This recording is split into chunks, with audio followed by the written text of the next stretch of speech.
Hello दोस्तों, स्वागत है आपका हमारे इस यूट्यूब चैनल पर। दोस्तों, हम यहाँ लेकर आते हैं बहुत सारी हिंदी कहानियाँ और उपन्यास भी लेकर आने वाले हैं। वैसे हमारे कहानियों का सिलसिला अभी चल ही रहा है। अभी हम लोग प्रेमचंद की कहानी पूस की रात सुन रहे हैं, जिसका पहला भाग हो चुका है। तो अब शुरू करते हैं उसके आगे। झबरा को हल्कू अपने गोद में चिपकाए हुए सो रहा था। झबरा शायद यही समझ रहा था कि स्वर्ग यही है, और हल्कू की पवित्र आत्मा में तो उसे कुत्ते के प्रति घृणा की गंध भी न थी। अपने किसी अभिन्न मित्र या भाई को भी वह इतनी ही तत्परता से गले लगाता। वह अपनी दीनता से आहत न था, जिसने आज उसे इस दशा में पहुंचा दिया। नहीं, इस अनोखी मैत्री ने जैसे उसकी आत्मा के सब द्वार खोल दिए थे, और उसका एक एक अणु प्रकाश से चमक रहा था। सहसा झबरा ने किसी जानवर की आहट पाई। इस विशेष आत्मीयता ने उसमें एक नई स्फूर्ति पैदा कर दी थी, जो हवा के ठंडे झोंकों को तुच्छ समझती थी। वह झपट कर उठा और छतरी के बाहर आकर भौंकने लगा। हल्कू ने उसे कई बार चुमकार कर बुलाया, पर वह उसके पास न आया। हार में चारों तरफ दौड़ दौड़ कर भौंकता रहा। एक क्षण के लिए आ भी जाता तो तुरंत फिर दौड़कर चला जाता। कर्तव्य उसके हृदय में अरमान की भांति उछल रहा था। 1 घंटा और गुजर गया। रात ने शीत को हवा से धधकाना शुरू किया। हल्कू उठ बैठा और दोनों को छाती से मिलाकर सिर को उसमें छिपा लिया। फिर रात भी ठंड कम न हुई। ऐसा जान पड़ता था सारा रक्त जम गया है। धमनियों में रक्त की जगह हिम बह रहा है। उसने झुककर आकाश की ओर देखा। अभी कितनी रात बाकी है। सप्तऋषि अभी आकाश में आधे भी नहीं चढ़े। ऊपर आ जाएंगे, तब कहीं सवेरा होगा। अभी पहर भर से ऊपर रात है।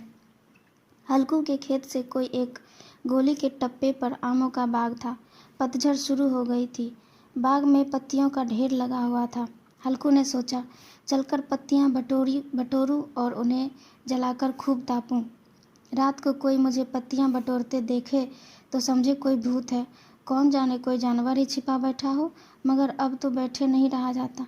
उसने पास के अरहर के खेत में जाकर कई पौधे उखाड़ लिए और उसका एक झाड़ू बनाकर हाथ में सुलगता हुआ उपला लिया। बगीचे की तरफ चला। झबरा ने उसे आते देखा तो पास आया और दुम हिलाने लगा। हल्कू ने कहा, अब तो नहीं रहा जाता झबरू, चलो बगीचे में पत्तियां बटोर कर तापे।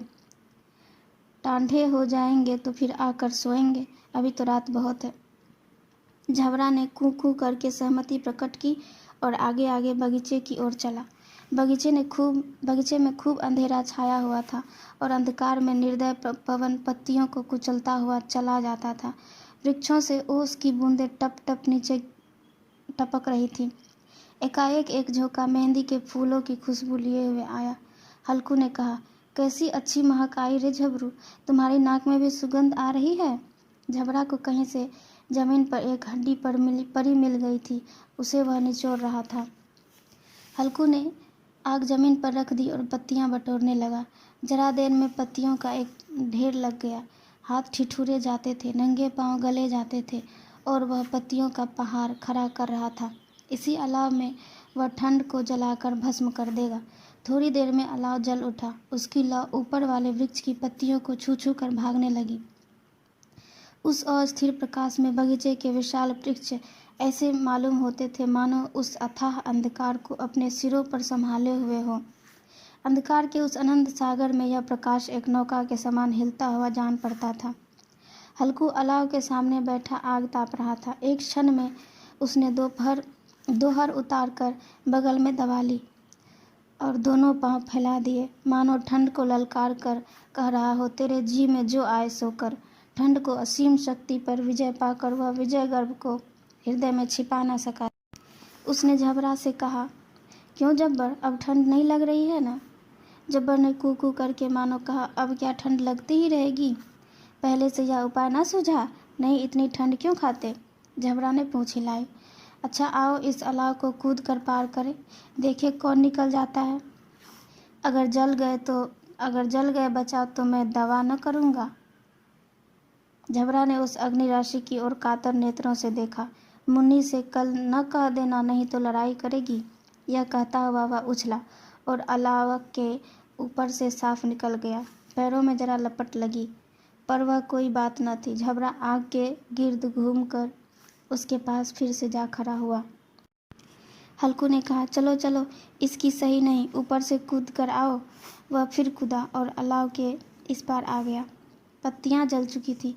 बगीचे में फिर अंधेरा छाया था।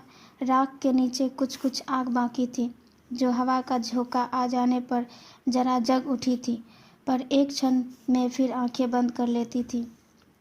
हल्कू ने फिर चादर ओढ़ ली और गर्म राख के पास बैठा हुआ एक गीत गुनगुनाने लगा। उसके बदन में गर्मी आ गई थी, पर ज्यों-ज्यों शीत बढ़ती जाती थी उसे आलस से दबाए लेता था। झबरा जोर से भौंककर खेत की ओर भागा। हल्कू को ऐसा मालूम हुआ कि जानवरों का एक झुंड उसके खेत में आया है। शायद नील गायों का झुंड था। उनके कूदने दौड़ने की आवाज़ें साफ कान में आ रही थी। फिर ऐसा मालूम हुआ कि वह खेत में चर रही है। उनके चबाने की आवाज़ चर चर सुनाई देने लगी। उसने दिल में कहा, नहीं, झबरा के होते तो कोई जानवर खेत में आ नहीं सकता। नोच ही डाले, मुझे भ्रम हो रहा है। कहाँ, अब तो कुछ नहीं सुनाई देता। मुझे भी कैसा धोखा हुआ। उसने जोर से आवाज़ लगाई, झबरा, झबरा। झबरा भौंकता हुआ उसके पास न आया।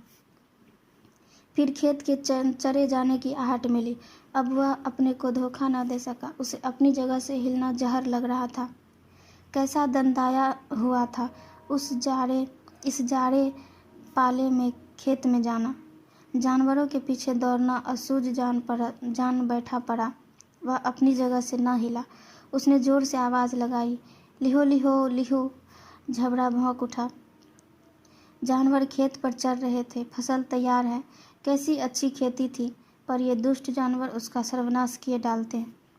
हल्कू पक्का इरादा करके उठा और 2-3 कदम चला, पर एकाएक हवा का ऐसा ठंडा चुभने वाला बिच्छू की डंक के जैसा झोंका लगा कि वह फिर बुझते हुए अलाव के पास आ बैठा और राख को कुरेद कर अपनी ठंडी देह को गरमाने लगा। झबरा अपना गला फाड़े डालता था। नील गायें खेती का सफाया किए डालती थी और हल्कू गर्म राख के पास शांत बैठा हुआ था। अकर्मण्यता ने रस्सियों की भांति उसे चारों ओर से जकड़ रखा था। उसी राख के पास गर्म जमीन पर वह चादर ओढ़कर सो गया। सवेरे जब उसकी नींद खुली तब चारों तरफ धूप फैल गई थी और मुन्नी कह रही थी, क्या आज सोते ही रहोगे? तुम यहाँ आकर रम गए और उधर सारा खेत चौपट हो गया। हल्कू ने उठकर कहा, क्या तू खेत से होकर आ रही है? मुन्नी बोली, हाँ, सारे खेत का सत्यानाश हो गया। भला ऐसे भी कोई सोता है? तुम्हारे मरैया डालने से क्या हुआ? हल्कू ने बहाना किया, मैं मरते मरते बचा। तुझे अपने खेत की पड़ी है? पेट में ऐसा दर्द हुआ कि मैं जानता हूँ। दोनों फिर खेत की डांड पर आए। देखा सारा खेत रौंदा पड़ा हुआ है और झबरा मुरैया के नीचे चित्त लेटा है, मानो प्राण ही न हो। दोनों खेत की दशा देख रहे थे। मुन्नी के मुख पर उदासी छाई थी, पर हल्कू प्रसन्न था। मुन्नी ने चिंतित होकर कहा, अब मजूरी करके मालगुजारी भरनी पड़ेगी। हल्कू ने प्रसन्न मुख से कहा, रात की ठंड में यहाँ सोना तो न पड़ेगा। धन्यवाद।